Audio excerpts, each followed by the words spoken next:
Good afternoon.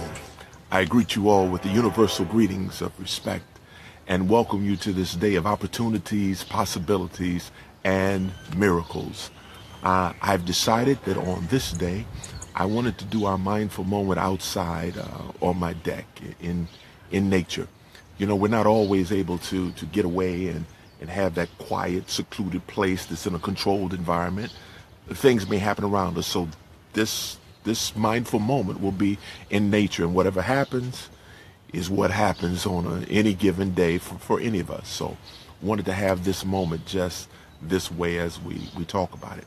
So we enjoy our time together to relax and breathe and have some mindful reflection.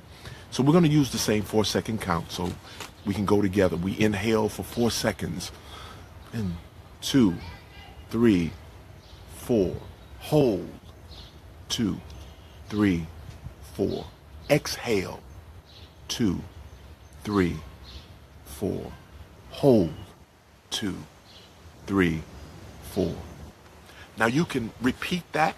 Excellent. By the way, you can repeat that as often and as long as you like, whatever you need to do in order to get the balance and for things to calm down enough for you to receive, conceive, and perceive new ideas and getting the best out of the moment. So I'm wondering, how did you do with what we talked about last week from Maya Angelou and unleashing your imagination and finding creative ways to do some things? Did that work out for you? I also want to thank all of those of you who've given comments. You've shared the videos and you've given your comments, and believe me, they help me, but they also help other people. Because see, somebody might not get it the way I say it, but the way you tell your story, the way you share what your experience has been, either with breathing or with using imagination or doing something creative, your mindful moment, the way you do that, the way you express it might be just what somebody else needs. So I encourage you to read some of the comments that others have left and leave your comment. All of them were great, so I thank all of you.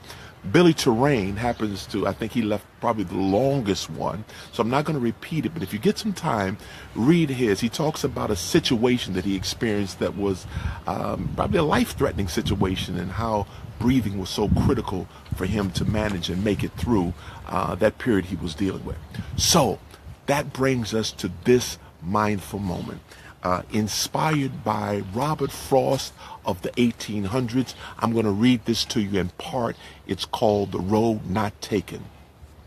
Two roads diverged in a yellow wood, and sorry I could not travel both. And be one traveler long I stood, and looked down one as far as I could to where it bent in the undergrowth. And both that morning equally lay in leaves no step had trodden black. Oh, I kept the first for another day, yet knowing how way leads on to way, I doubted if I should ever come back. I shall be telling this with a sigh, somewhere ages and ages hence. Two roads diverged in a wood, and I took the one less traveled by, and that has made all the difference.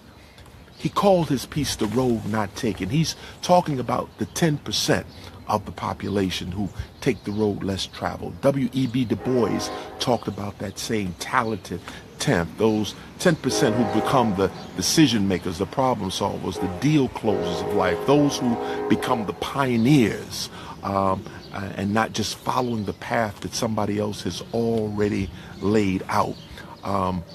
It says in there, they diverged in a yellow wood. Couldn't take them both. So we all are faced with the opportunity to choose which path that we want to take. So here's the thing. A guy by the name of, entomologist by the name of Henry Fabre, I think I'm pronouncing his name right. He wrote a lot of books creatively about insects. He wrote about the pine processionary caterpillar.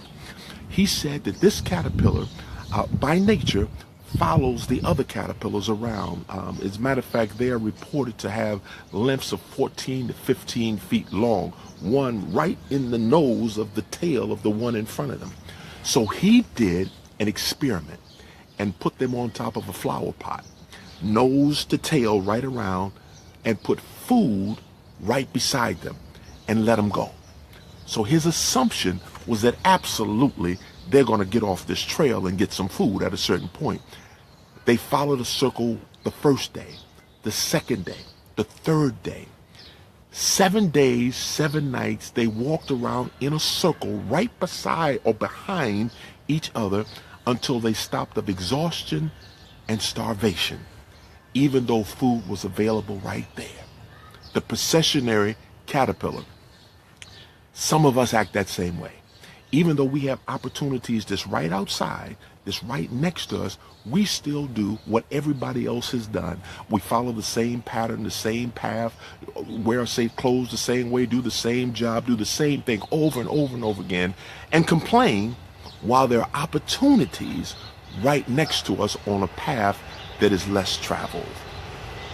That being said, I encourage you to look for opportunities to pass this video on to someone else, to try yourself taking the road that is less traveled. See what that looks like. See what it feels like.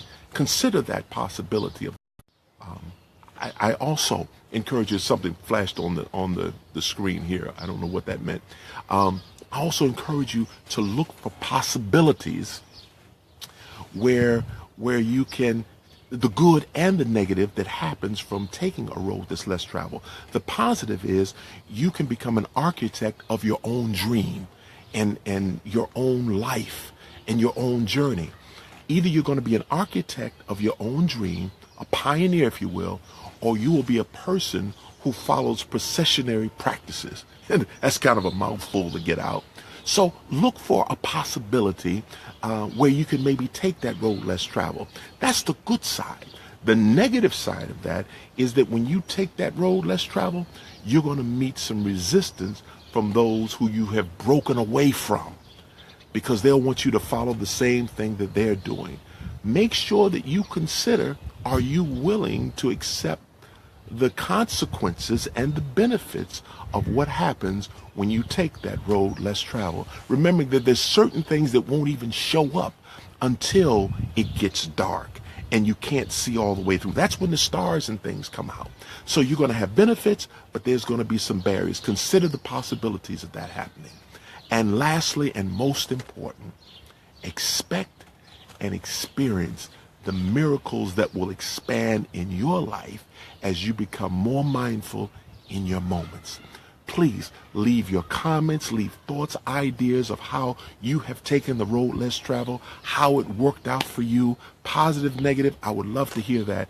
Better yet, others would appreciate and gain value from hearing the same thing. So until we connect again in our next mindful moment, I encourage you to travel well. Respect.